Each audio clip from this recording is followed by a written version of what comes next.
Up to a point. Well, we are live up to a point. Which point is that? We never really know because we don't have an official end time for the show. And we can't really tell you up to a point where what the point is because we haven't gotten up to that point. When we get up to the point, Vinnie will say something. He'll wave his hand, he'll give you the secret sign. We try to make as many points as we can in an hour. Try to, sometimes we start with set points that we want to make. And then other times, we don't know what the hell's going on. We just start talking. Unfortunately, for the 3 years that we've been doing this now, Wow. yeah, There's always something. There's always something to talk about. It doesn't seem like 3 years. I can't remember 3 years. Yeah. I mean, this show in the next few months, I have to check the dates out, but this show will more than likely eclipse our KJR show at some point in the next couple of months. Oh, it would have to. I mean, Yeah. I can't remember how many years we were together, KJR, but it was a couple. I have a ball somewhere. I don't know where it is, but I have a ball on it that says 3 years. So that would have been March 29th, that's when we started, March 29th, 1993. 3 great years, 3 great chords. I think we went, well, we did that, and then they started dicking us around the finals, around the NBA playoffs. Is when they look, if we lose this, if we lose the playoffs, we're getting rid of these two idiots. Yeah, and then they decided to go ahead and do their dastardly, masterly work. Well, we still were in the playoffs, if I remember right. Anyway, let's not talk about the crappy times. Let's talk about the good times. Good times. Good morning, everybody. He's Michael Knight. I'm New York Vinnie. We are Mikey and Vinnie take on the world. And this morning, we are taking the world on a Wednesday morning where we have an active shooting in Atlanta right now. They're still looking for the gunman. Yeah. An active bomber in Moscow. Was it a bank or was it a school or was it a doctor's office? Oh dear! I think, if I'm not mistaken, the way I heard the story, and again, this is just what you're hearing from some guy on a phone. The cloud of war. Yeah, is that this guy took his mother to the doctor's office and didn't like what he heard from the doctor or was frustrated or something like that, just started shooting people. People assume perhaps it's from a misunderstanding of medical science, or perhaps it's just too much television, that the doctor can always do something. Doc, you got to try something. Well, there's nothing I can do. You don't understand. We're at a point in your mother's health where we don't have any options. But on television, but on television, there's always something that they can do. They have that one secret. It's been tried once. It was tried once in Toronto, and no one has ever been able to pull it off again. But should we give it a shot today? Because it's Grey's Anatomy. We're none of us are doctors. What's the chances of it succeeding? I probably think it's as good as if we all were doctors. Probably a pretty good chance, I think. So there is this belief among the untrained that there's always something a doctor can do. And it's just whether the doctor's in a mood. If he's in the right mood or she's in the right mood, then of course they'll pull the magic treatment that's never been done before successfully, and they'll do it beautifully. And the heart will stop on the table, and they'll restart it, and they'll save their life, and it'll be a magic, incredible, emotional thing. And then the doctors go root in the storage room, where apparently doctors spend all their time, according to Grey's Anatomy. I'm surprised. Spend all their time taking off their pants. George Reeves in there. George's room for George if he wants to come in. George used to spend. Remember, he used to spend a lot of time. Anytime something happened that he had to change his clothes, where did he go? It's funny because in the comic book, it was the telephone booth. Yeah, but they didn't have the special effects to make that work in the 1951. Well, there's not a lot of privacy in a telephone booth. There's more privacy in a broom closet. Yeah, and plus, you go into a phone booth in 1951 at a downtown drugstore, you take off your clothes, you're going to jail. There's no I'm Superman. That's what happened. That's what happened to Perry White.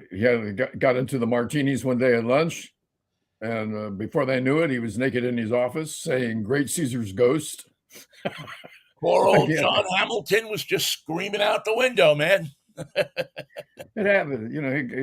He mixed champagne with gin and got himself into a fix, a And he pickle. fell asleep in that chair that Clark had bought him for his birthday that couldn't catch on fire.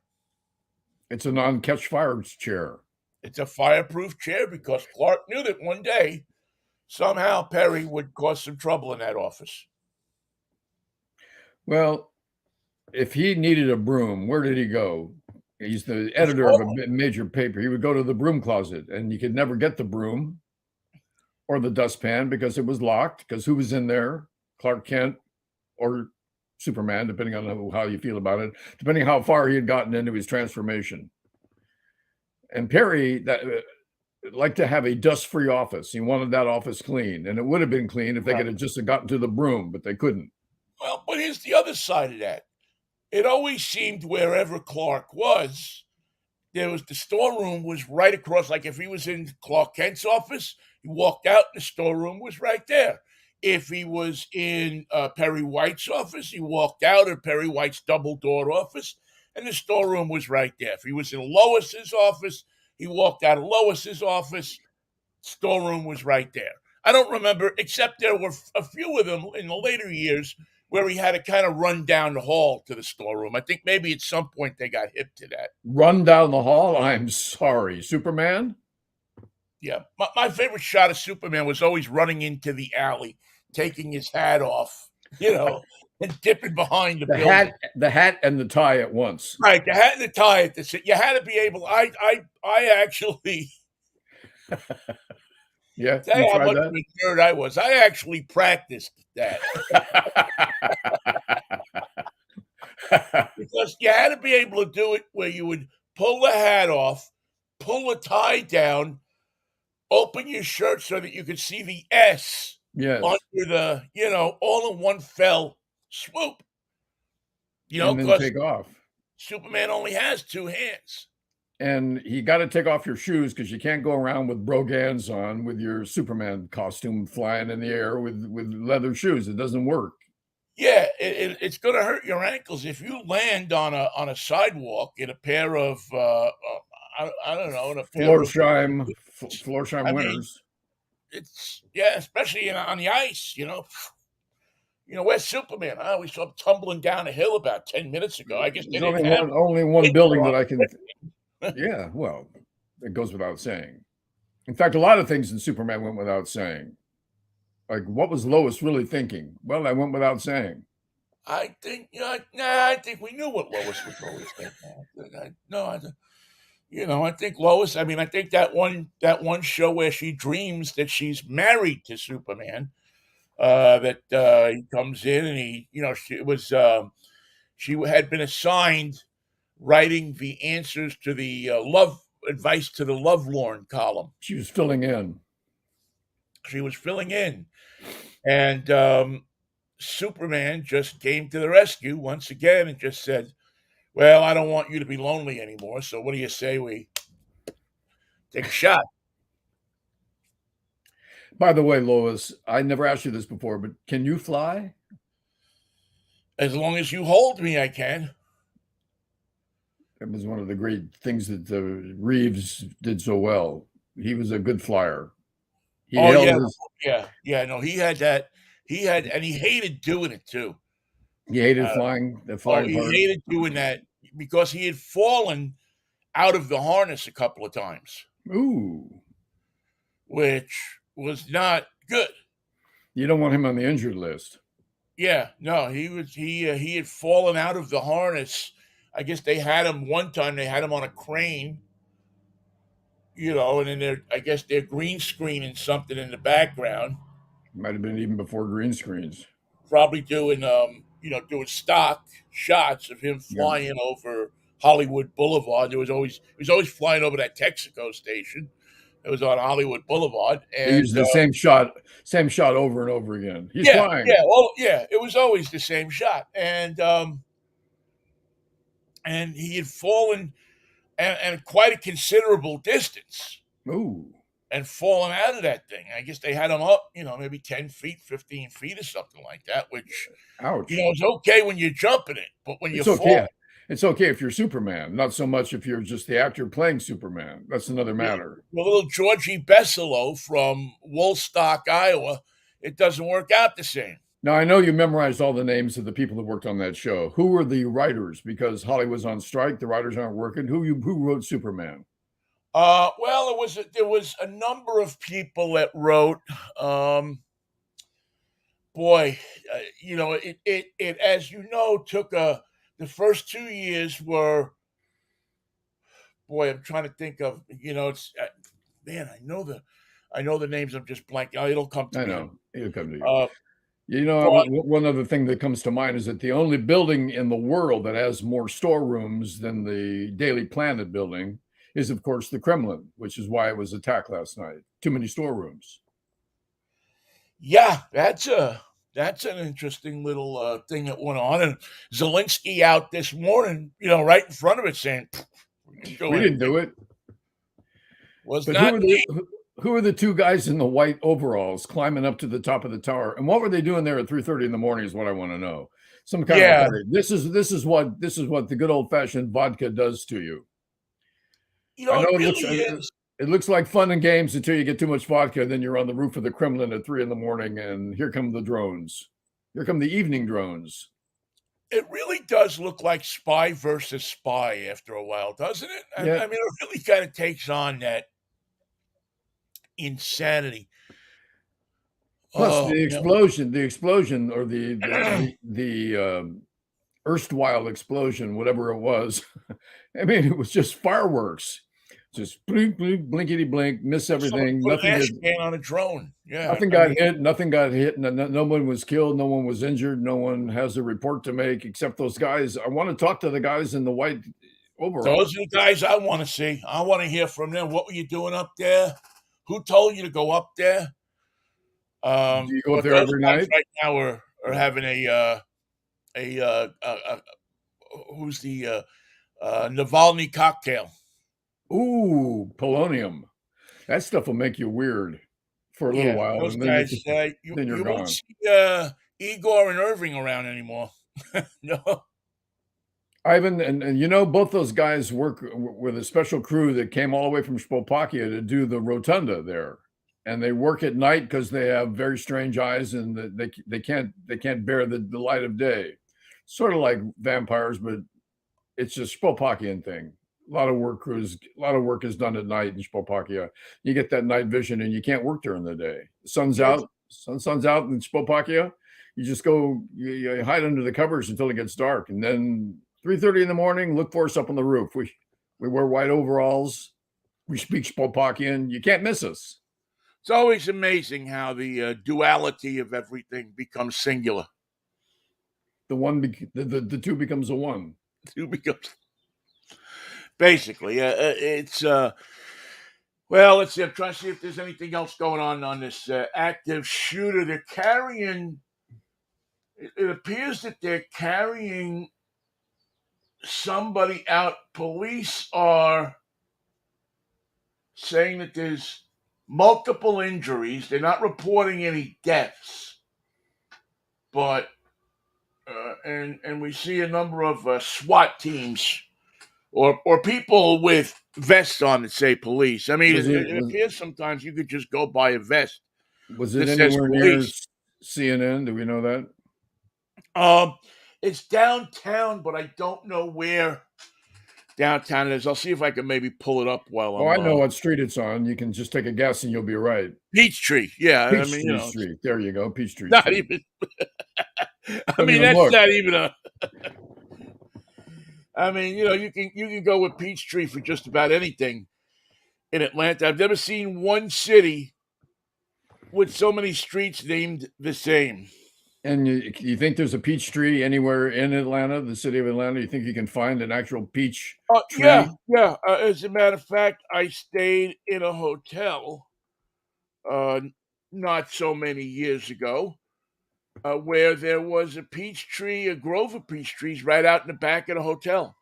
That's what that's what I remember about that hotel. There was peach trees, and there were crickets. The loudest. As a matter of fact, I don't even think they were crickets. I think they were Cicadas. cicadas. Yeah, and they were the loudest damn uh, things that I'd ever heard. Yeah, I just never heard anything like for that. an insect, they're about as loud as a brass band. Yeah, I mean, it's really amazing how absolutely loud they are. It just seems like they're running people out of the hospital. This is at a hospital, this shooting. And A friend of it mine was is, a registered nurse here at USC County Hospital, and it was one of his first assignments when he became a registered nurse was to work at that hospital. And somebody came in that day and shot a doctor because you get bad news at hospitals. Everything is not rosy. Not everybody goes home. Not everybody is happy at the end of the day. Not everybody is well. Not everybody is cancer free or injury free or disease free. It's not that simple. You just don't fix it within an hour, or sometimes you can't fix it at all. yeah. And people Uh, are not willing to take no for an answer in situations like that, and they blame not nature but the doctor, him or herself, and well, that's a tough one. so many people want that, I mean, our minds in this country have been, and I think eventually sociologists will bring this point up, that our minds have been poisoned in this country to the point where we want a resolution to everything, a positive resolution to everything That we in can live 30, with. 60, or 90 minutes. Yeah, right.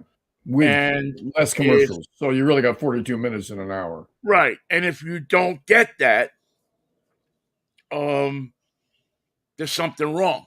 You There's can something, start, yeah, the sentence that starts with, I know my rights. That's someone who doesn't know their rights and is willing to invade upon yours to insist that their rights be honored, their right. wishes be answered. Or my favorite line, which still to this day, if I ever ran a newsroom and heard a reporter start with this line, I would immediately walk from my desk to the studio, or I would tell the producer that's on scene to take that person, take their headphones off, their earplugs out, give them 50 cents for bus fare, and send them in the opposite direction of the station. I can tell you. I can tell you. Or obviously, I watched a newscast last night, network newscast, with three people in a row starting their report off with the with same word. "I can tell you." That's what you know, that's known in the industry as a Wally Ballou. Bob and Ray used to be famous for.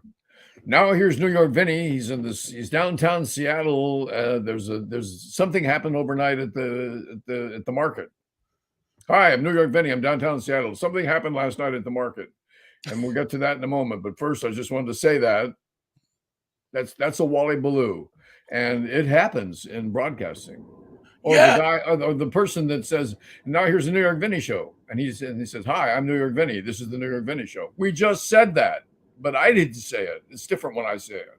we used to get it. I mean, listen, I'm sure I've been guilty of it in my career. We probably all have at some point doing it, but there's people that do it as a matter of habit, as a matter of their reporting. It's just a Uh, nervous tick. what we can tell you. Well, that leads me Who's to immediately wonder what you know that you're not telling me, or what you heard that you can't confirm. or what you heard that you can't confirm. Why can't you tell me everything you know? Your job is to be a reporter. if you can't do that, now if you come on to me and you say, well, we're standing out here in front of the hospital where the guy is shooting at people. We know he's got a gun, and we know that he's got bullets, and we know that he's injured some people. But the police have asked us at this time not to tell you any more than that because he's because monitoring we don't media. want to give his position away. We don't want to give this. We don't want to do that. We don't want to do this. We don't. We want the police to be able. This is an ongoing and active situation, and we just don't. We'll tell you when it's okay to know. But right now, just suffice it that if you got an appointment with Dr. Nick at 3:30 this afternoon, chances are you're not going to see Dr. Nick this afternoon. No. And Elvis's doctor, Dr. Papadopoulos, he's not available today either. So Right. don't even That's ask what for we him. can tell you. We can tell you if you're going to see Dr. Nick, you're not going to see Dr. Nick this afternoon. Also, what are they? What's the line they say? Oh, obviously. That's the one I hate. Where are you today? Well, we're downtown. I don't even know what city you're in. Obviously downtown what? It's not obvious. If it were obvious, we wouldn't go to you. Everybody would know it. We wouldn't have to take a report. We could have gone to sports instead, but we cut Right, sports. you could have watched what do you call it? The Young and the Restless for another half hour. I mean, I And want to know what Victor's up to. And it's an especially strange day because they're very restless. They're a day older than yesterday, so they're not that young. And they're very there's not a lot of restless. people that are young on that show anymore, man. Everybody's showing a little long in the tooth, except for Victor. For Victor Newman, who's older than anybody. I think this guy's 82 years old, and he looks younger than half the people on the set. Is he restless? Very restless. Matter of fact, he tweets all the time, so he's an easy one to follow. So he's no longer young. And have interesting conversations. Here it is with this Montevam again. This damn. I got to figure out how to shut this thing off. They just want to be helpful. Siri, I don't need your help. Please go away. And don't feel offended, but you should be offended. Yeah, you've interrupted my conversations now. Siri's restless, and she's young. Siri's just sitting there going, "Oh well, if I don't say anything, maybe they won't see me." Did I say something? Did I blurt out and jump into the middle of the show? Mostly, I want to help and have interesting conversations. That's what Siri has up on their thing right now. Hey, if you were Vladimir Putin, wouldn't you want to know how in the world someone can fly a drone to the Kremlin at 3 a.m. and get away with it? Wouldn't you want to know why there wasn't some sort of plan or some sort of defense mechanism in place to take out that drone before it dropped its firecrackers on the... Especially if I was eating saltines and peanut butter in bed while it was all going on. Now, that sounds like fun. Young, restless, and saltines all over the sheets. I mean, not for nothing, but if I found out about that anyway, but more than 20 minutes in advance, somebody's heads would be rolling. Bring me the head of security. That's not what I meant. Imagine bring me the head would of happen security in this country if somebody tried to fly a drone over the White House? And I don't care if it's 3 o'clock in the morning or 3 o'clock in the afternoon. I mean, and it dropped a little bomb there on the roof. Yeah, there'd be some shooting. There'd be no. I don't think there'd be a second thought about shooting at somebody. The Secret Service says that the drone pilot is dead. Well, who was he? He resisted. We didn't get his name. We'll have more later. Was he a little guy? There's sort of, yeah. He was in a broom closet. You got to be small to get into them drones. It's not like it's a big plane, you got to be a little guy. I think there's controls, though. If you're a big guy. You mean just like the Russians, they cheat. Yes. Where do you think we learned to cheat? We learned from the Ruskies. Now, the Atlanta police, moving back over to this Atlanta story, the Atlanta Police Department has tweeted out BOLO, Suspect is Be still on the at large. lookout. Oh, okay. Thank you. I thought maybe you buy one suspect, you get one free. It's a special bolo sale in Atlanta today. Yes, if you need a shooter, you get two for the price of one. Where can we get the sale? In any broom closet in the Daily Planet building. The sale's going Just on head over everywhere. to Daily Planet building and then stop at the Metropolis Museum. I'm very excited about next summer going to I'm going to go watch the eclipse as I did, the big midday solar eclipse. The last one was And in Oregon, right? well, no, I watched it in Illinois. There was the place that you could see it the longest, where it had the best length, was outside of Paducah, Kentucky, on the Kentucky-Illinois line. So we went to near Carbondale, Illinois. I can't remember the exact name of the town, where several people had gathered, believe it or not. I believe that. And we watched it from there, my friend Lori and I. I met her. She drove from Detroit, so I met her in Ohio. And then we jumped in a very nice orange Jeep. So just in case the aliens will come and they could see us. And we drove down to Kentucky, stopped at the Jim Beam factory for a little while. It was actually a fun trip. Do they call it a factory or do they call it a distillery? A distillery, but it's a factory. It's a factory. I mean, what is this? I mean, you put a gift shop in the barn, and you got you weather the panels outside a little bit. They probably built the thing 2 years ago, and you put a big Jim Beam. Then you got a statue of Jim Beam right out in front of the place.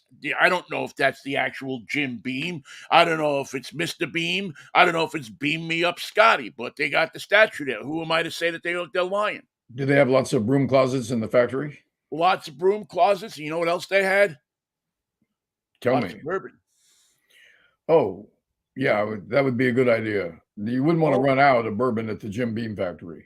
All different. And I mean, people were showing up at this place and buying it by the trunk loads. And they wanted just a taste, didn't they? Well, they came in wanting a taste, but it strangely reminded me of a heroin dealer. You start out with a taste. Next thing you know, you're there loading up the trunk of the 58 Cadillac. With as much as you can squeeze in there. 58 Cadillac, that would be nice.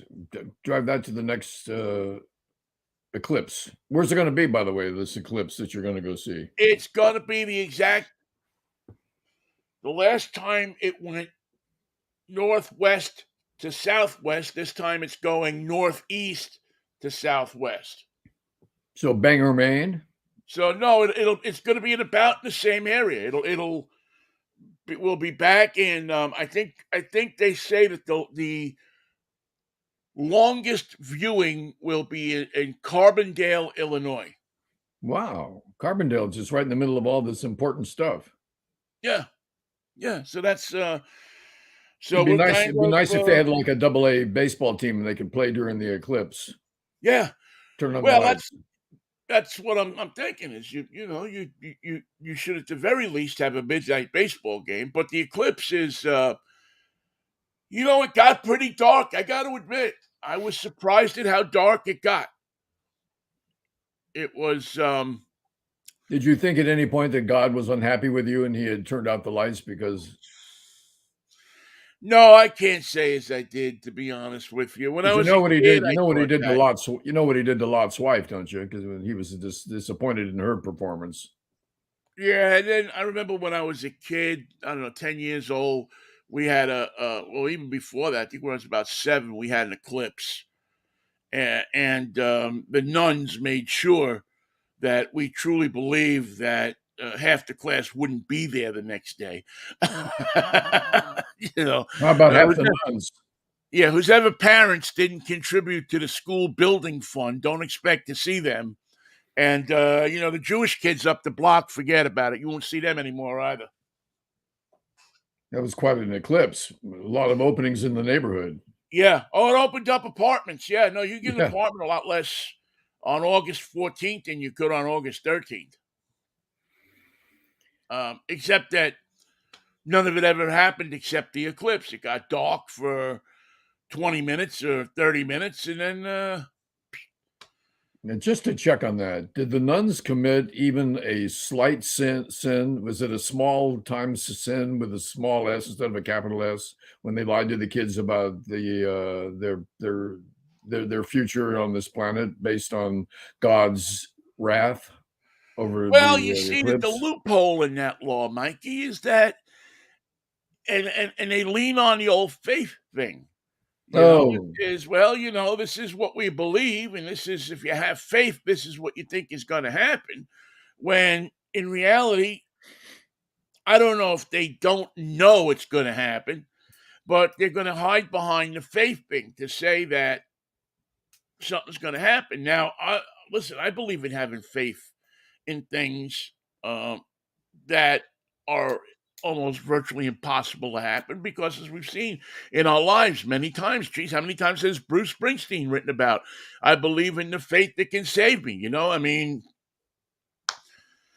so you gotta George Michael even believed, the faith thing. So I don't discount that, but I think when you use it to strike fear into people, as a popular political party tends to do these days. as a tool of influence. Right, right. When you try to mold people's minds not to have faith, but to fear uh, the faith that somebody else is trying to instill in you, that their faith, their method of getting to that believing in something which may be impossible, um, can be it can be unnerving. I mean, when I got out of the coma, I had to have faith that I was going to walk again. Otherwise, you don't. Then why should I get out of bed? I just sit here and watch Name That Tune all afternoon.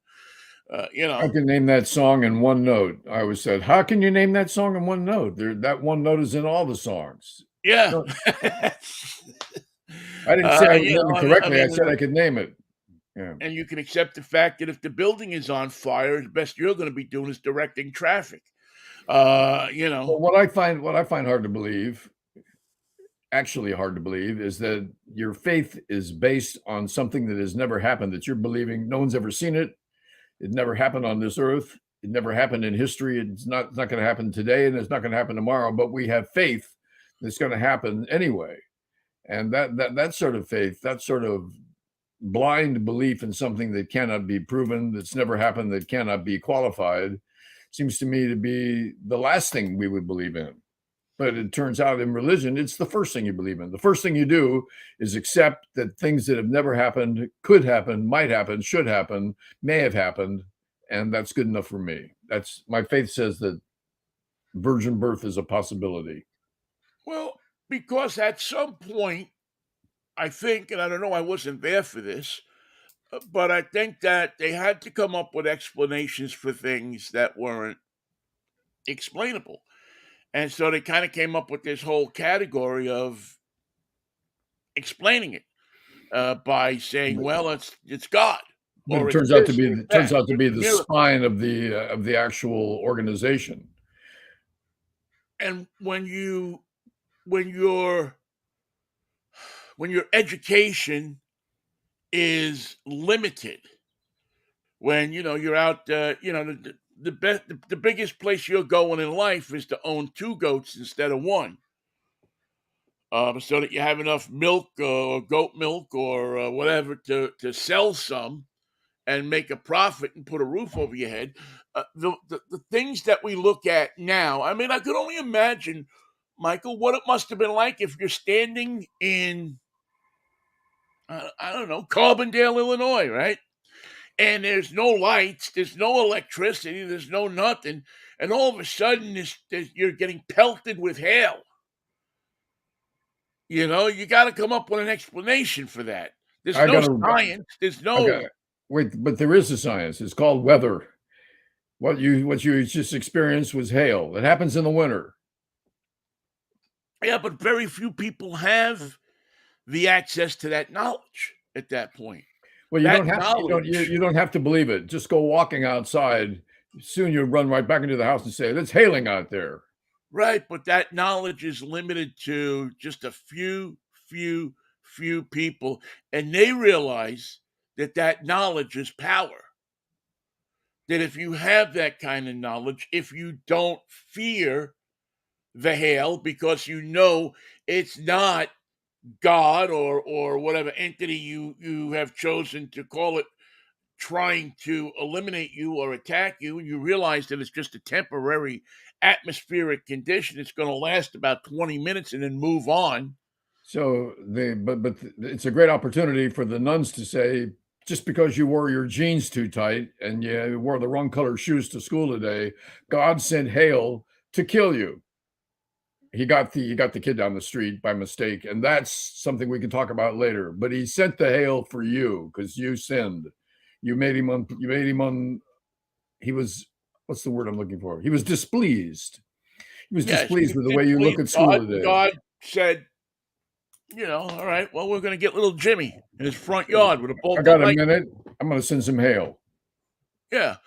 And people that may have been around a little bit or educated, been to, I don't know, the next town, because that's about where people traveled in those days. I Yeah, mean, but we forget Superdale.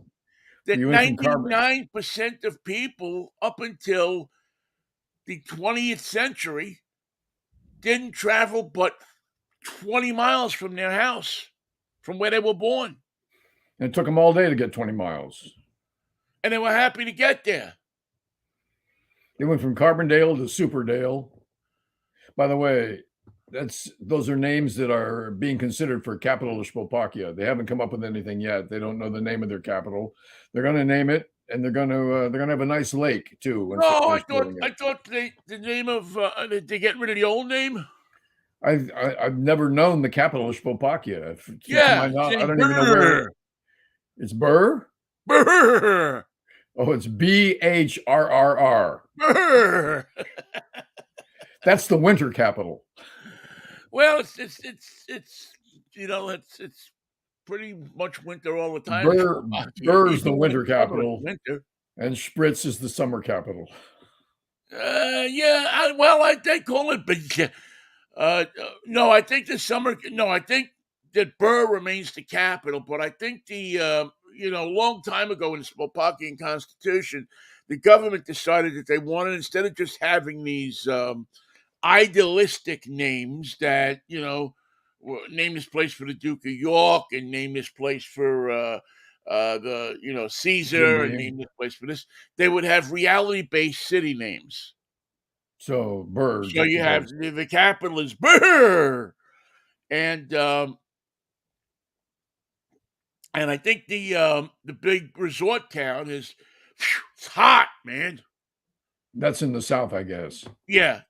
But the good thing about that Slovakian system is you always know where you are.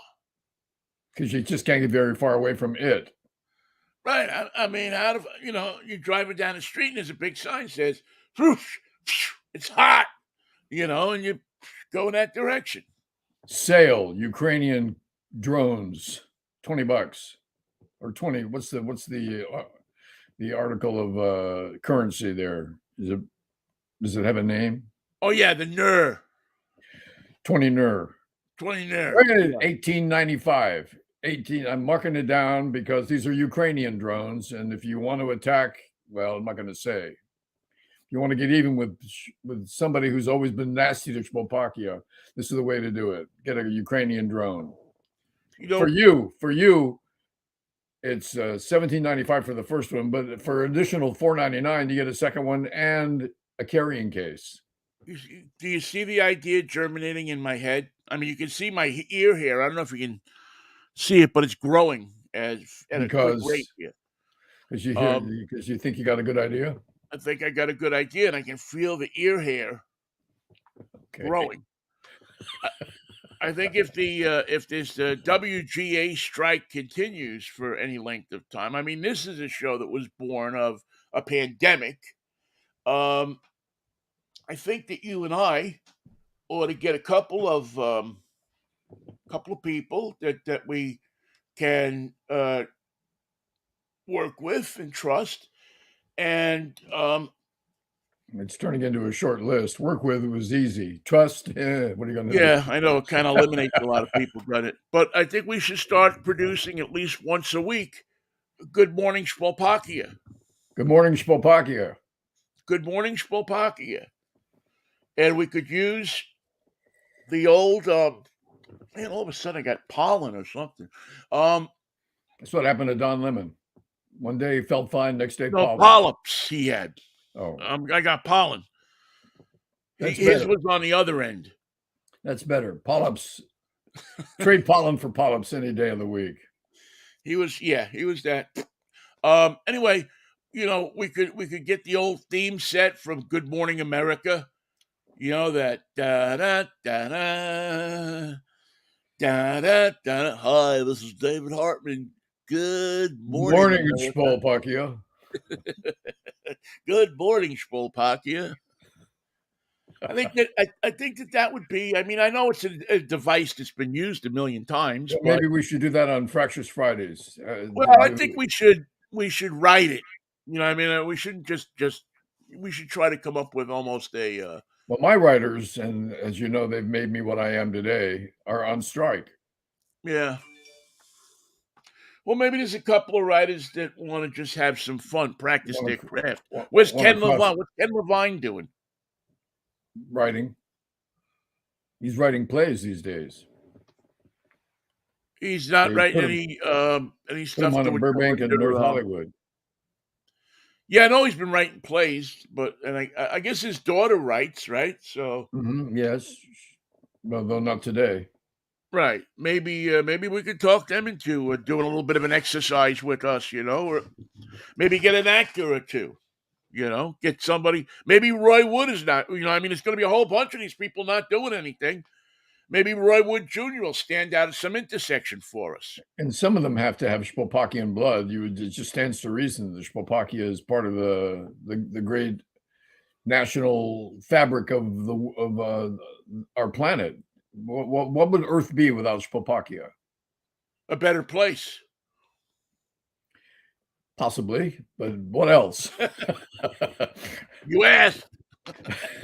Brr. Brr. Where you guys going? Brr. No, where are you going? Brr.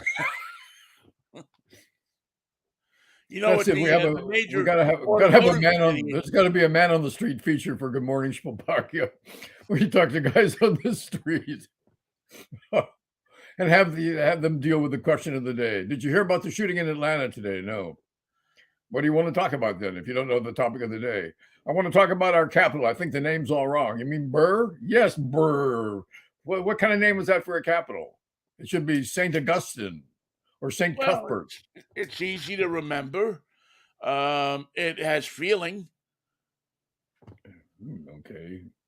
And it accurately describes. How many R's, by the way, in Burr? 3? As many as you want, really.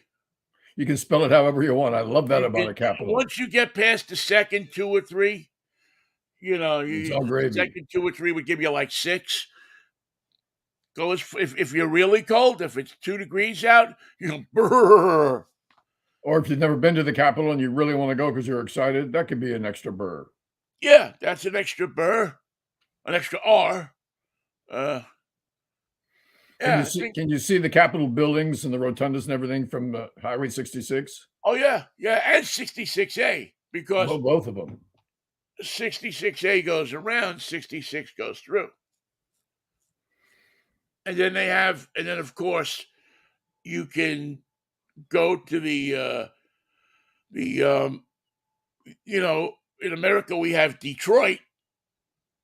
In Spolpakia, they have the city where they build automobiles, where they build Spolpakian cars, fine Spolpakian cars. Really? I didn't know Spalpaki had it's a car, right? I mean, they don't have a lot of models. That can't be Well, right. they have one model, and I mean, it basically, you go, you buy it, you sit in it, you drive it. Is it a two-door where the seats fold forward so you can get in the back? It has one side has two doors, and the other side has one door. That's very Spalpakian, I must say. And the sides switch I mean, on their own, by on their themselves. own.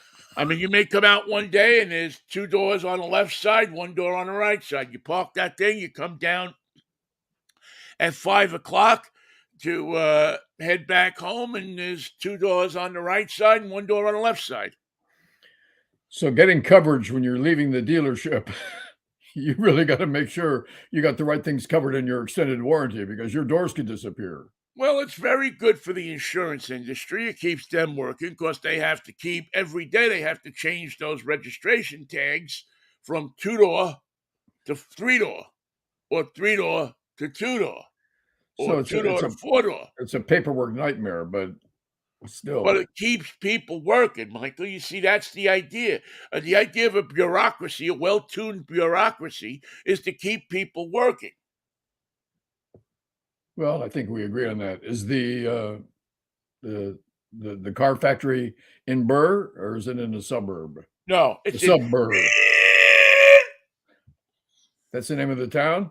Yeah. Well, how do you spell that? A-I. Oh, can't say No. artificial intelligence. No. So it's lots of E's and a little AH at the end. Yeah. Well, they changed it. It used to be make a left here, you idiot. But that was too long. They couldn't fit it on business cards. Stalin did that when he was in charge of Russia. He would take a city and just say, I don't like St. Petersburg anymore. Plus, I don't know who St. Petersburg was anyway. He never came to my house. I never saw him. He never ate dinner over at our place. Yeah. So I have an idea that we could just call it, and I know this is crazy because it's just off the top of my head, but how about Stalingrad? Because I'll let you use the name. And when I die, you can just put me in a little glass, Stalin under glass, and leave me there. they didn't do Stalin under glass. They did Lenin. Yeah, why didn't they do Stalin under glass? Well, he had fallen out of favor, I guess, by the end of. Yeah, and nobody really wanted to stuff him and work on do the Egyptian thing, do the mummy thing on him. They just didn't want to do it. Yeah, they figured that they looked at him and said, "This guy is going to stink when we open him up." Man. If we preserve him, he's going to wake up, and I don't want him to wake up when I'm working on him and stuffing him with cotton. Same thing with Khrushchev, right? I mean, Khrushchev. They looked at him and they said, "Man, look at his. I mean, look at this guy. We don't want. He's an embarrassment." Yeah, we just don't want. Lenin the same thing. He took off his shoe in the United Nations. Not Lenin. Gorbachev. No, not Gorbachev. Brezhnev. That's who I was thinking of. Leonid Brezhnev. He was a stone-faced guy. He was a dark horse. He was embalmed at 12. And it actually worked for him. It extended his career. Yeah. I mean, he's a guy that, if he would have not been embalmed, it would have been pretty. He got all his suits at that place in New Jersey where you get two pair of pants. They were cut like with the Brezhnev box cut is what they called it. And not a lot of people remember that, but they sent him suits like once or twice a year. Yeah, he started out by going to that what's the place that's open only like Thursday, Friday, Saturday? Men's Warehouse? No, it was like I forget, but they were only open like 3 days a week. It was a couple of guys and K&G. Kenny and Gorbachev. I think they're still around actually, but they opened like Thursday, Friday, Saturday. That's and you enough. could go in and buy a suit. And I guess they felt that being open 3 days for 12 hours a day and giving you low prices and quality materials was as good a formula as anything else they could come up with. And then when the store was closed, you think they were doing nothing, but that's not the way it was. They were chasing the truck because those suits are going to just ready to fall off. Yeah, they had a couple of guys out on a Long Island Expressway. That was Carmine and Frankie, wasn't it? Yeah, positioned right at the other end of the Queens Midtown Tunnel, and All I can say is they were lucky for two guys like that. They found a lot of suits. well, it probably helped a lot that word got around that if you got hijacked by them, they would give you $200. So so they would pull you over, hijack you because you were waving a suit out the window of the truck that you were driving. That suit looks a little boxy. Is that a Gorbachev box cut? Yes, it is. And We're they taking them. We'll swoop take in on those. you and say, "Hey, go get lost." You know who else wore the Gorbachev box cut was Smokey Burgess. He didn't wear a lot of suits, but for dinners and banquets and things of that sort, you could always count on Smokey looking pretty sharp.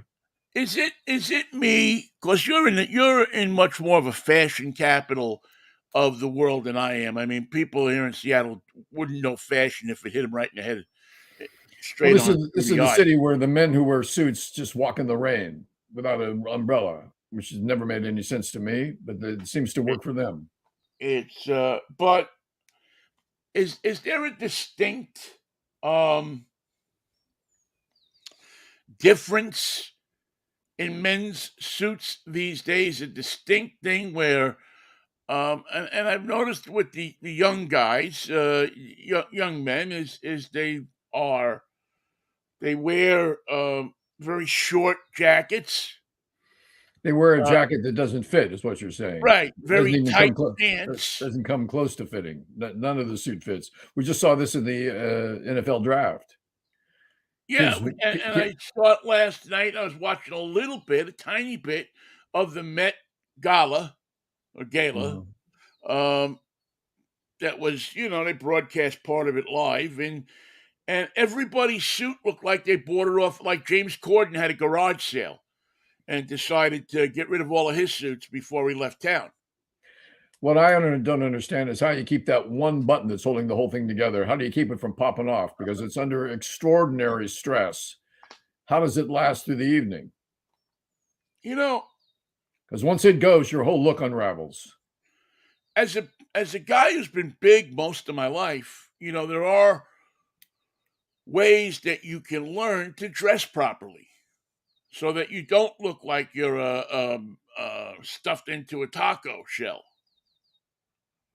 So that you look kind of, I don't know, Tailored, good. You can cut your suits, you can blouse your shirts. I mean, there's a lot of different little tricks that you can do. Being a fat, dumpy guy doesn't necessarily mean that you have to look like a frump. I mean, you can make yourself look good. That's what a tailor will do for you. And he would never advise you to wear a suit that's 2 sizes too small for you on television. Right, with a button that looks like it's ready to leave the building at any time. And take a few people with it. You literally take your eye out with that. The exit velocity of the button on Vinnie's suit was 270 miles an hour with a height of 650 feet, and it landed 20 rows deep at Shea Stadium. Yeah, and that's brought to you by the Spolpakia's Route 66 and 66A. The way to travel through Spolpakia. The only way to travel. The only way we'll tell you. We can't tell you. They don't have dirt roads and like mountain trails and fire roads. They do. They have fire roads. Yeah, they have. They're under the purview of the SNPS. Dare I ask what that means? The Spolpakia National Park System. Oh, it's one of the finest park systems ever. It was modeled after our national park system, put together by a guy named Yeti Roosevelt, and he and John Murakowski both got together and said we ought to save some of the land so that people Save will it be for able to Robert enjoy Moses. this Yeah. into the future. Well, I've heard that story, but I thought that when they talked about the park system, they were talking about parking those Spopakian cars on 66A and 66 itself. That there was a section of road where you could park your car, and that was the park system. Listen, Mikey. No, that's the Kinney system. Kenny's in Spopakia? That's the Kinney Are system. those guys everywhere? They bought Warner Brothers, those guys. That's the Kinney system, Michael. That's a little bit different. What a country this is. You think you know it? You think you've got it down? You think you've been to Spopakia enough to get the gist of it, and then they throw something new at you like that. A completely weird park system. That's because you work with the only person in the free world that remembers what the hell the Kinney system is. They were green signs all over New York, Kinney All parking. over the place. Matter of fact, they had the Kinney system had the franchise for not only the parking at the World's Fair, but also the buses. And what there was something else that they had. They partnered up with Greyhound for those trams that ran around the World's Fair. Wow. It's a small world after all. It's a Kenny world after all. Yeah. Not to be confused with Kennywood. This was Kennywood. But it was, yeah. But at one time, if you parked in a parking lot in the city of New York, you parked in a Kenny parking lot, the Kenny parking system. Now, I don't know what the system was. Well, the system was they had so much money they didn't know what to do with it, and they bought Warner Brothers of all things. They brought the record division. Yeah, they had. There was a lot more money parking cars than anybody really thought. More money in parking cars than there was in selling Grateful Dead albums. So the two worked out generally, but the fact is Warner Brothers was purchased by Kenny, and I don't know who Kenny sold it to. They went to Seven Arts, and then it was WEA, and now it's still WEA. Yeah, I wonder, did they sell? Because that was what? That was like the early 70s. I think Warner Brothers is separate. Atlantic and Elektra are their own group. Yeah. It who knows today what it all is? Probably all owned by some Russian oligarch or something like that. But yes, people forget. I'm surprised that you remembered that Kenny bought Warner Brothers, because there are, if you go back and you look at certain old movies, there's the Kenny logo is on the movie. Yeah, like in the soundtrack part, where they, credits have changed so much now. It used to be like 8 guys got credit and that's it. Now it's 80 pages long. Well, that's because with all the sampling and stuff, one song by the Beastie Boys will have 200 pieces of it. Yeah. That, and also the guy who goes out and gets sandwiches now gets credit. What sandwich did he get? That's what I want to know, because I wanted a tuna melt. Whether you were the showrunner or the coffee runner, in the old days, you didn't get credit for that. Nowadays, the showrunner's girlfriend, the coffee runner's girlfriend, and I believe that Jim Ryan also gets credit on all, it's just the runner. Except for today, where nobody's working in Hollywood. Nobody's working in Hollywood. Well, people are working, but they're not doing their jobs. No, they're writing spec scripts because there's nothing else to do except walking the picket line. I got this great idea. What do you say we take an old guy and have him match him up with this frustrated woman who can't seem to find a boyfriend that sticks with her, and this married guy from the suburbs, and we put them in a writer's room, in a bullpen, and they worked for a tough guy that maybe reminds you a little bit of Sid Caesar. Nah, that'd never work. Never work, huh? You don't think so? Nah, that'd never work. And it's funny because I will have him fall over an ottoman when he walks in the room every week. I like that. I'm going to call the guy I want to run it by. His name is Maury Amsterdam. I just want to get his feelings about it because his opinion is gold to me. If Maury thinks it's funny, it's funny. If Maury says it's shtick, it's shtick. If Maury says this is going to be a hit, you can go to the bank with Maury on that one. Yeah, Maury is. Maury knows his stuff. I mean, Maury's been working the Borscht Belt for since 1937. And it's funny, before he finishes his line, all he has to do is say, "Hey, Rob," it's funny already. Hey, Rob. Hey, Rob, listen to this. Pickles and me. Sizzles. Who else has a wife named Pickles? I've made a list today of some things that happened. Yes. The rock and roll class for the year is in. And are you interested in who made the cut? Yes. Even though I hate the Rock and Roll Museum, I'm still always interested in. Well, you'll probably like the alphabetically it's arranged. So Kate Bush is first. Hall of Fame. The Rock and Roll Hall of Fame. Kate Bush. Hall of Fame. Great artist. Great artist. Not rock and roll. Well, yeah, I mean, not even if she was rock and roll. Even if you classified her as rock and roll, I mean, she was a decent artist for a period of time. She was the Leslie Gore of her day.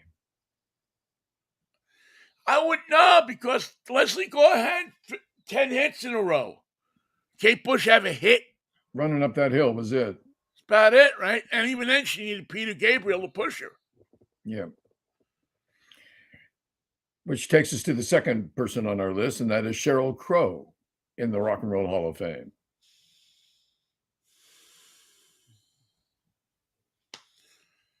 Yeah, again, a middling art, a good artist, but Steve McQueen does I mean, I don't know that the Hall of Fame is Carly. I mean, she's kind of Carly Simon, isn't she? Well, if you're caught up on that one, you're not going to like the next one. Missy Elliott, Rock and Roll Hall of Fame.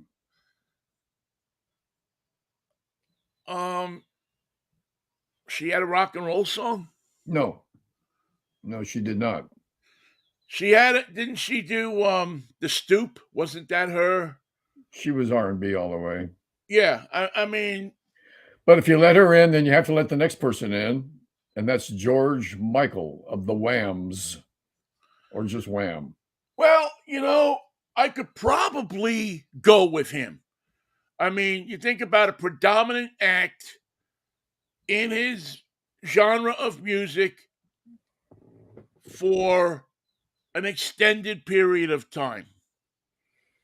Now, here's a guy who never did a rock and roll song, but had a lot of hits. He tours the nation. He tours the world. He's beloved everywhere. He just turned 90 years old. Willie Nelson goes into the Rock and Roll Hall of Fame.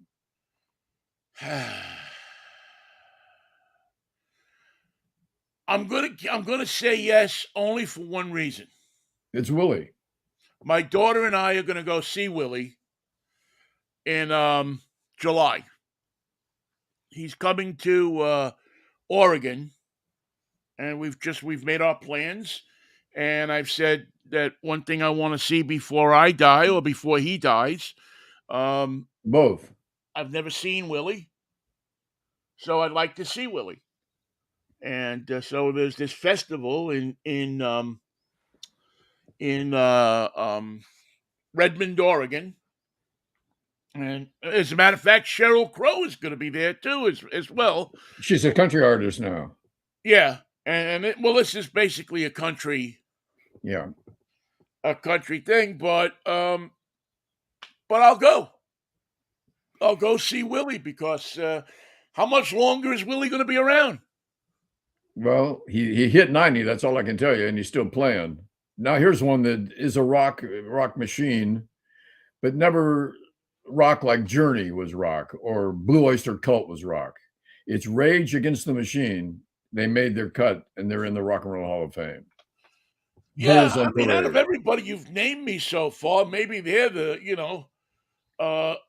the probably the most legitimate. No, Well, the next one on the list is the Spinners. They had enough hits to be legit. Spinners would get in the Rock and Roll Hall of Fame, although their career was R&B and pop. yeah. Again, you're in a. I mean, I don't know why we don't just call it the Popular Music Hall of Fame. There's one person that got the Ahmet Ertegun Award, and that's Don Cornelius, who was the producer and the host of Soul Train. Yeah. And if you want to know why they call it the Ahmet Ertegun Award, I refer you to this book called The Last Sultan, which was written about Ahmet Ertegun and his life. And the president of Atlantic Records. And with his brother Neswi Ertegun, started the label as a jazz and R&B label, later expanding into such groups as Led Zeppelin and God knows what else, Crosby, Stills and Nash. Right. Anyway, Young Rascals. It's a great story of how the record business began in earnest in New York, and how two kids from Turkey, whose father was the consulate in New York, fell in love with American music and made it their business to be part of the industry. And for the time, when you think about what was going on in the business at that time when they started, which was the late 50s, right? Probably the least exploitive of many of the record company owners and producers and so on and so forth of the day. They may have actually paid royalties. I'm not going to say they did. Yeah, it's possible. I think from what I have heard and read, they were on that spectrum that said, listen, maybe we're not going to pay you a lot of money, but you're going to get something for your efforts. I don't know. I'd have to go back. I'd have to talk to a Joel Selvin or something like that and find out, what maybe talk to Ray Charles. He left Atlantic to form his own company with ABC Paramount, and that turned out to be a better deal for him. Ray. Yeah, well, yeah. I don't. Again, you go by what you hear and what you read. Hardly ever go by what you see in the movie because it's usually filled with poetic license. Oh yeah. So, but I think on the scale of people who treated their acts with more respect than most record labels at the time, I think you'd have to put Atlantic up there. Atco, Atlantic, their subsidiary label. Family of. If the story that I like about Ahmet Ertegun, I hope it's true, is that as a young guy, when he was far too young to drink in bars, he and his brother would go take their driver, would take them to Harlem so they could see the acts that they loved play in the clubs, jazz, R&B. And as they're sitting there at the table, so some of the local black musicians are taking care of them. No, these boys are too young to drink. Bring them a milk. and too young to drink, but not too young to smoke boo. They smoked a little of the marijuana there in the old days at the artist table in Harlem. Yes, there was always a table in every club. Too young to drink, but everything else is okay. Everything else is Jake. Yeah, Yeah, they. I mean, they obviously deserve to be in. I don't. Who anybody else that will make me upset? The Influence Award was to DJ Cool, and the Musician Influence Award goes to Chaka Khan, Al Cooper, and I can't read my handwriting on the last one. Well, someone like that. Yeah. Someone equally as interesting as Al Cooper. I thought, in terms of, he produced the first Leonard Skinner albums. He did the Super Session with Harvey Brooks and Steve Stills and the lead guitarist from the Butterfield Blues Band, Mike Mike. Bloomberg, Yeah. Bloomfield. Yeah. I don't know that I have an argument. Again, the And of course, he was criteria. in the New York group, Blood, Sweat, and Tears. Yeah. The and isn't he the famous story of Dylan? Yeah, I didn't know how to play the organ, so he played it loudly, and Dylan said, "More organ." Yeah. I mean, which is one of the greatest. And after that, he became a keyboard player because he sort of had to get Cooper But for the it's gig. one of the great, the great rock and roll stories of all. It's the rock and roll equivalent of Betty Grable sitting at the counter of Schwann's drugstore, Right. and being discovered by Dylan. So if that's what it takes, I'll go with that. I think he's in. Isn't Al Cooper in for something else, or a couple of other things? I thought. Probably writing, producing, or founding the Blood, Sweat, and Tears. Who knows? Yeah, it's interesting. Again, no Neil Sedaka, and so as long as there's no Neil Sedaka, to me, it's never going to be legitimate. Because when you have the number of people that Sedaka wrote hits for and influenced and played with, and I mean, here's a guy who didn't just do it, in 1959. But he did it in 59. He did it in 60, 61, 62, 63, 64, 65, 67, 68, 70, and then took a rest for 2 years, and then 73, 74, 75. And I'm not talking about crap hits. I'm talking about legitimate, Chart toppers. Yeah. chart toppers, duets with Elton John. I mean, I don't understand who he pissed off at the Rock and Roll Hall of Fame, or understood, but it's one of those great, I to wonder me, rock and roll how mystery. many other artists of that caliber got left behind from the early days of rock and roll. Which you think that they would be cautious to go back and make sure they got them all, because now Chaka Khan and Willie Nelson are getting in the Rock and Roll Hall of Fame. When the writers and the pop maestros of the day, you think Lieber and Stoller are in the Rock and Roll Hall of Fame? I think they are. If They would they're have to not, be. they should be. They But sure should again, be. there is a Songwriters Hall of Fame, Yep. but which, I mean, I don't know. Did Lieber and Stoller ever have a chart hit that they performed at all? No. No. Jerry and Mike, I don't think had anything that they. Although I got a little nudge in the back of my head that says that there was something that they did, but it wasn't. It wasn't a huge. Whatever they did, it wasn't. But you see, that's the whole thing that's wrong here. Is that you're if you're including Don Cornelius, and I got nothing against Don Cornelius. I think he was great at what he did. But if you're including Don Cornelius in the Rock and Roll Hall of Fame, you damn well better include Neil Sedaka. You damn well better include, I don't know if the Moody Blues are in or not, but there's another one of those groups that will shock. There's a few groups that'll shock you as to not being in the Rock and Roll Hall of Fame. And if you're putting Don Cornelius in, who didn't play an instrument, right? Right. Didn't have a band, didn't have a hit.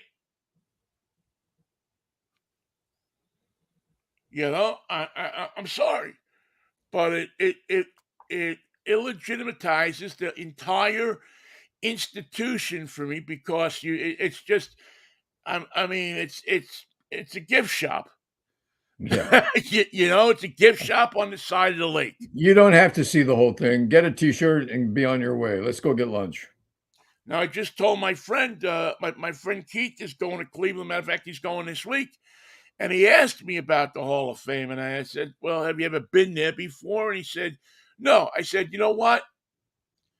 It's cool to walk through, if nothing else, to see the piece of Otis Redding's airplane, to see one of the Beatles' guitars, to see the CBGB awning, Marquee. which is in there, some of the other things, some of that kind of stuff. But as an institution that wants to pass itself off as a legitimate institution in the same way that the Major League Baseball Hall of Fame or the Football Hall of Fame. Well, they keep making players and they keep having great careers and they keep being interned in the Hall of Fame because that's where they belong. But music has changed so much that you can't keep it to rock and roll. That at one time was a giant umbrella that covered just about all of pop music, from Ferranti and Teicher to Link Ray. Right. Like Link Ray got in as being an influential person because of his great song Rumble. Right.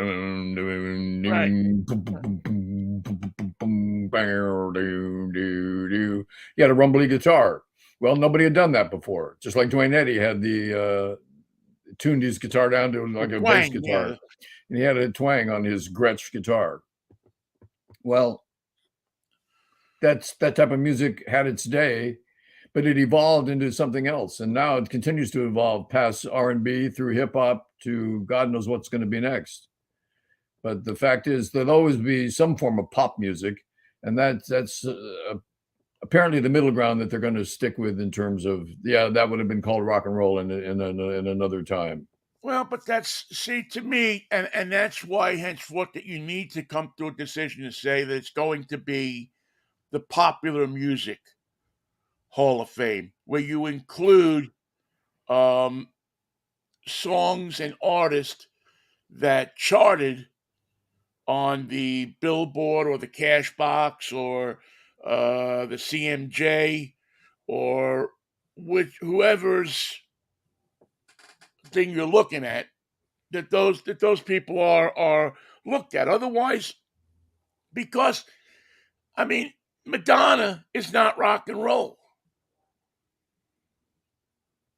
It's pop music. And the methodology has changed.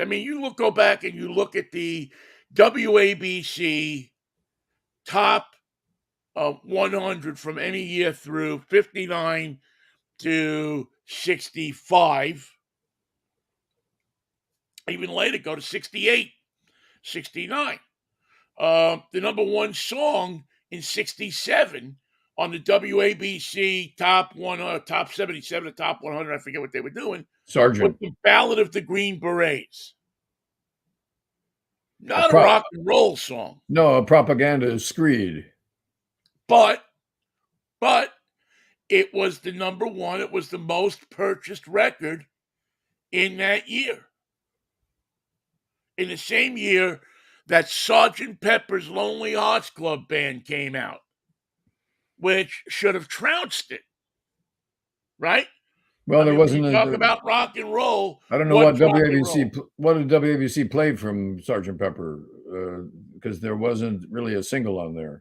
Lucy in the Sky with Diamonds, I believe. Yeah, okay, that makes good sense. What else? There was A A Day in the Life. Sort Day of in the too Life. long. Yeah, I think that was they played that too. That matter of fact, that was one of the first albums I believe that ABC that didn't have a single, and that ABC just said this sounds like what we're going to play, and played that and gave it legs of its own. Right. Um, that was the year. 67 really was the year that the dynamic changed, and FM radio was coming down the pike. WABC FM, they hadn't gone to PLJ yet, And WOR FM. and WOR FM were, for anybody who had an FM radio, were great stations to listen to. But at some point, and then I think in 70 or 71, then you got WNEW FM, and they really kind of took up They ruled the roost. they ruled In the fact, roost. they were there for so many earlier years. than that. They were there in 69. Were they there in 69 NEW? I believe so. Yeah, well, I'd have to go back and check, because obviously there's a lot going on in those days. But because Scott was still at ORFM, I think, until 70. Well, they came in and Bill Drake changed it to Top 40. Sebastian Stone was the program director. At WOR? FM, yeah. Well, And they got rid of Zach. They got rid of Zachary was there, and Roscoe was there as well. Well, Hey, mommy-o, hey, daddy-o. If I'm remembering right, they went to an oldies format, and then they went to the Top 40. they went from oldies to from progressive, what was then called progressive, to an oldies format.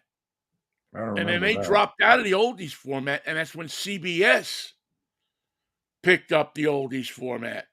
For the I don't know FM. why in the world, because CBS turned oldies in late 71, I believe. And they were like there was like the only major city in America with an oldie station that was top 5 all the time, because they played the New York list. Right. Well, you had a station called WPIX FM. Right. Which had a guy named Gus Gossert on it. I remember Gus. And Gus was, the number one oldies DJ in town. And Gus was in bed with Richard Nader, who started the oldies shows at the Garden. And so you had in 60, boy, I want to say, and again, my dates may be a little off here, but if I remember right, ORFM turned into a progressive station in 67. Well, did it even last a year? But I don't even think it lasted a year. I think by 68 or 69, at the very least, they were out of it. And they had gone to oldies. Well, I think you're right, because when I got to New York, I wanted to hear WOR, and it had already changed. And that was 69. Yeah, and I remember, it's funny, in my records, my collection, I have a couple of the WOR-FM albums. Remember those albums that radio stations used to put out? The hit album. Like I have, Gary Stevens in London, with his WMCA Good Guy sweatshirt on, and WFIL, the Magic 56 or whatever they called it. And these were pre-produced. They were just compilations of oldies. And you put your own cover on it, and you were right. Away you go. And you just, this was the way you could sell something to your listeners, or even give them away. And I have 2 or 3 of the WOR FM double albums there actually are. Wow. and I think they're on the Lost Night label, if I'm not mistaken. And was Winchester Cathedral one of the cuts? I Is it there? actually believe that Winchester Cathedral was one of the cuts Yes, I believe so, because you on buy the the package of the hits. WOR. Yeah. Yep. And it was interesting because they had songs that were on there, when ORFM was a progressive station, but yet Yep. they didn't care about that anymore. So they were putting, but I believe in the gatefold of the album that both Scott Muni and Roscoe are in the gatefold of the album. Oh, I would love to see that. Roscoe Yeah, is I got to such a Yeah, I got to talent. take a look. If I remember right, again, I'm going by memory and I'm going by something that I haven't seen in 3 years. But I'm pretty sure that Muni and Roscoe are in that The gatefold.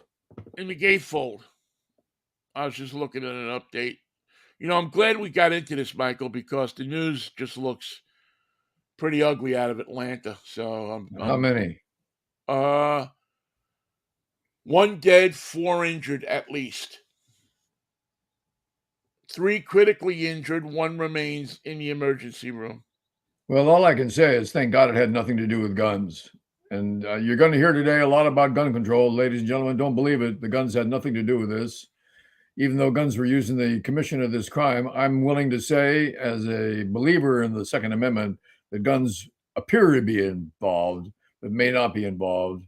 And this would be a good day to get an AK-47 to be able to defend yourself and your family and your poodle, should the poodle wander into a tough neighborhood. I think, Mikey, that we all just ought to have AK-40. I mean, frig it. Just give everybody high-powered guns. And you, me, and your lovely wife and kids and everybody, we'll just pool our money together and find something somewhere way outside the country and let everybody shoot everybody else up. Well, I was going to recommend Spolpakia, but it has harsh weather. There really isn't much of a summer in Spolpakia. Well, yeah, but you know what? When you want to go to the capital city, all you got to do is go brrr, and you're there. It's like clicking your heels in the Wizard of Oz. Things happen. You should see the destination sign on the front of the train. It starts here and it goes brrr. Well, oh man, Spolpakian drones look like they're the culprit in Moscow, and I'm going out on a limb here because it hasn't been proven, but I'll just say you can thank your lucky stars that Spolpakia makes drones, because anybody else would have made a drone that would have gone right through the roof of that building. But a Spolpakian drone, just some fireworks, a little explosion, 2 guys on a ladder didn't even duck, and it was over in the crash. You're Vladimir Putin and you know the thing is coming, and you just say, oh, look at this, an attack. I think it probably was a ruse, probably a hoax. But I hope it wasn't, because I want Putin to think, who the hell is sending this stuff to me? I wasn't even in my apartment. I was in my dacha with armed guards. But if I had been there, and did they think I was there? And how did they know that I was there? And who sent the drone? I have to get to the bottom of this. This is going to take some time. Yeah, we're gonna have to get to the bottom of this, and we're gonna go talk to Lennon, who's running his own little glass bottom boat business. He's quieter than he ever was before, but he's still there every day. He shows up, Yeah. What do you think it smells like in that thing? It smells like you ever leave a pastrami sandwich in the trunk on a hot day? Yeah, actually, I know somebody left a pastrami sandwich in a car down south. And I remember, a hot, humid day. Because it was a hot day and the thing was there for a couple of weeks. And then my father and I had to go down and get the car. It got impounded. So we go and get it, and it just reeked. And, you open up the trunk where the sandwich was, and it was just nothing but maggots.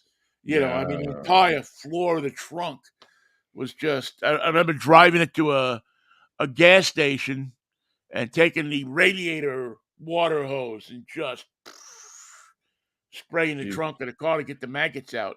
That's about the best you could do. Start with water. Yeah, that's it. That's all you. It's all you can do. You knock the plug out in But the bottom of the. on the way home to New York, nobody wanted a pastrami, I would think. I think I laid off of meat for about 6 months. Yeah.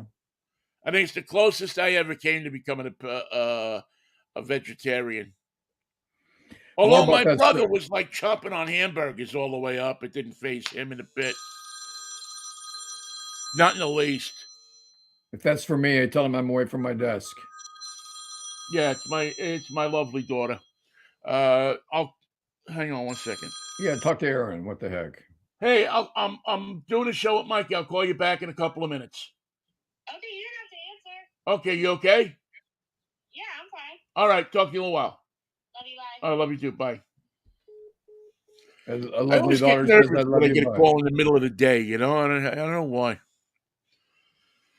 I guess I'd get more nervous if it was in the middle of the night, but I get calls from people I don't know, and I never answer them. And I don't get the least bit nervous.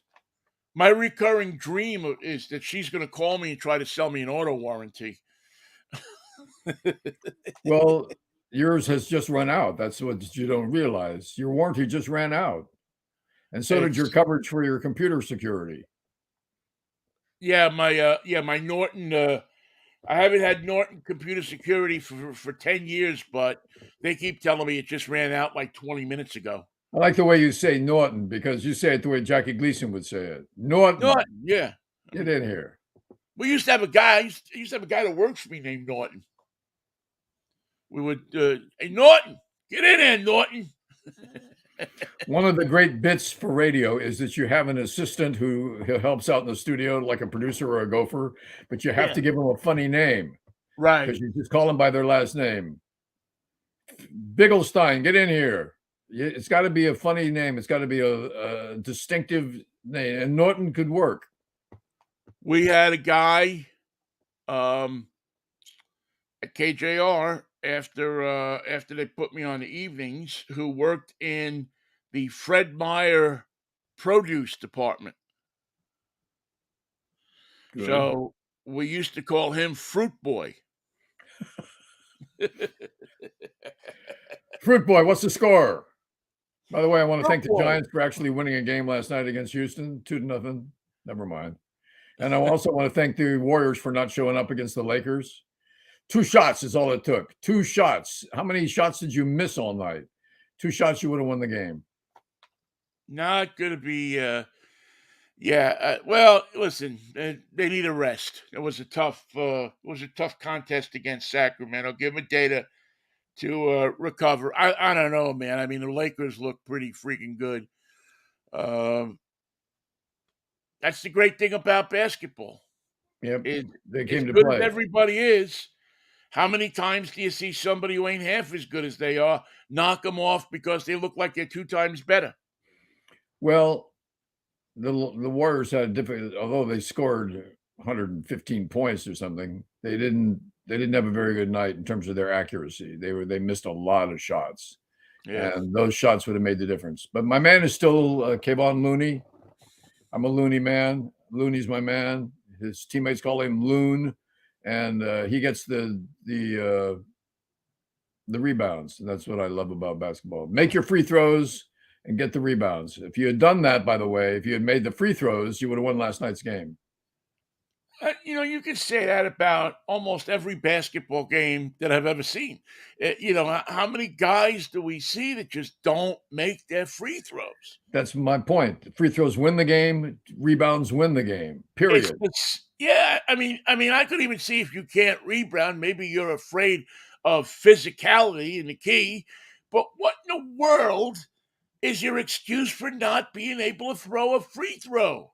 And there are some stars in the league who otherwise have extraordinary ability on the court. They can't make a free throw. They just can't do it.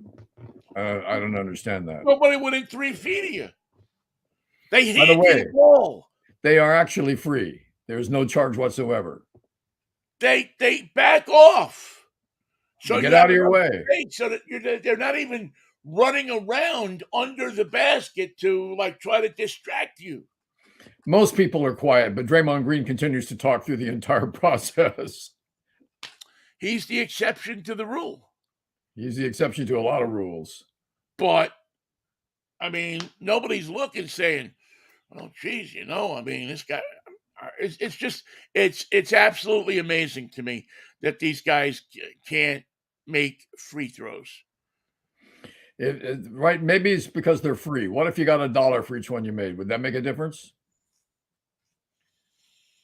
Probably for some guys. If I was a $6. struggling rookie, Had a well, I good mean, day at the line. He made $6 tonight.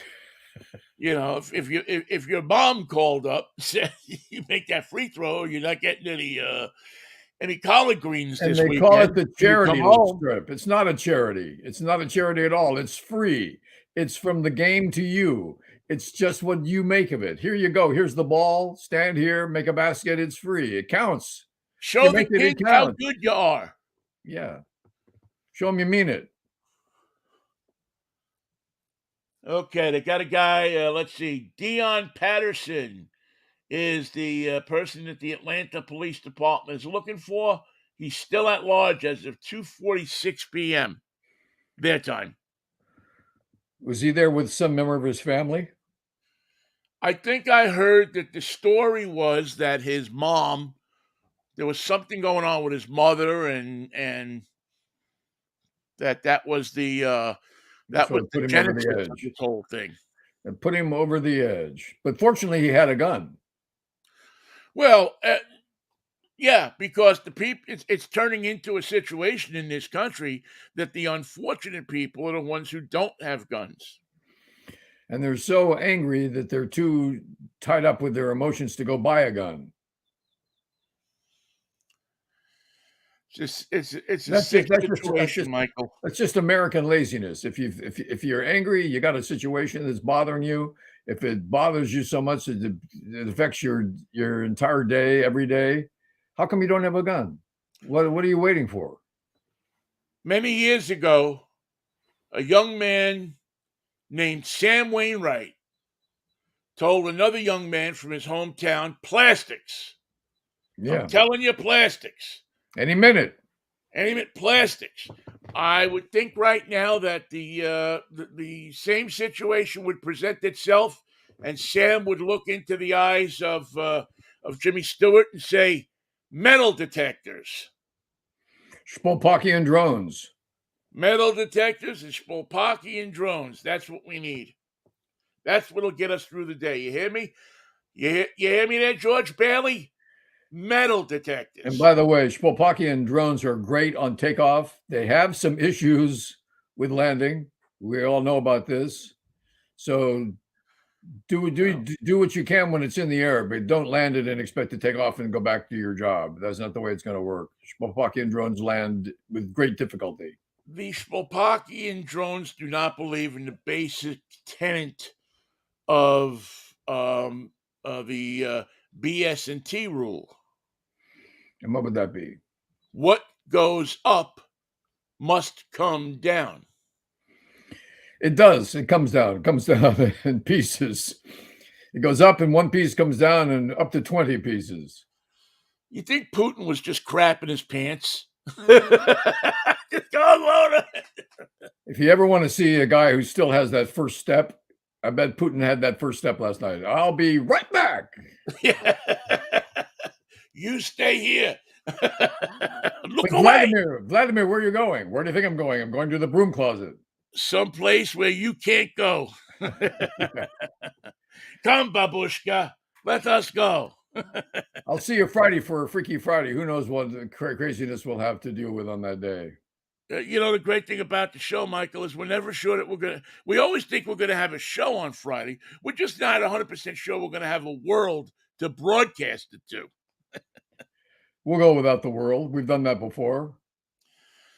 No lie there. All right, Mikey, catch up with you if the Lord's will and the creek don't rise. Friday morning at 10:10. Until then, peace, love, and Manischewitz, baby. and Spopakian drones that want to whine. Thank you all for listening. See you on Friday.